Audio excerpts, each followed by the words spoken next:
You are not the one, you are the only one. పాస్ట్లో exams చాలామంది రాశారు, ఫ్యూచర్లో కూడా చాలామంది రాస్తారు, మీరు ఒక్కళ్ళే కాదు. కానీ ఎగ్జామ్ బాగా రాయలేదని, ఎగ్జామ్స్లో ఫెయిల్ అవుతామని ముందుగానే పిచ్చి డెసిషన్స్ తీసుకొని సూసైడ్ చేసుకుంటున్నారు కొంతమంది పిల్లలు. ప్లీజ్ అటువంటి డెసిషన్స్ తీసుకోకండి.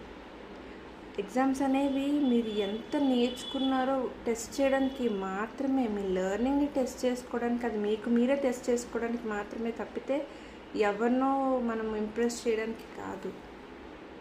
ఇప్పుడు ఫెయిల్ అవ్వఉండొచ్చు, కానీ ఫ్యూచర్లో మీకు ఇంకా గొప్పదేదో విజయం రాసి పెట్టిందని ఒక్కటి గుర్తుపెట్టుకోండి. ప్రతి మనిషి ఈ భూమి మీదకి ఏదో మంచి పర్పస్తోనే పుడతారు.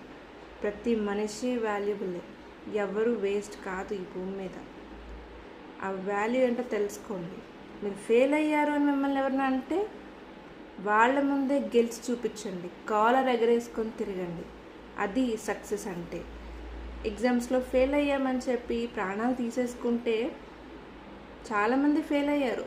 ఇప్పుడు వాళ్ళు ఎంత సక్సెస్ అయ్యారో వాళ్ళ సక్సెస్ స్టోరీస్ ఒక్కసారి చదివి చూడండి. వాళ్ళు ఆ రోజు ఫెయిల్ అయ్యి ఉంటే ఈరోజు మనం మాట్లాడుకోవడానికి ఒక సక్సెస్ఫుల్ పర్సన్ ఉండేవాడు కాదు. Be a wise person, take wise decisions.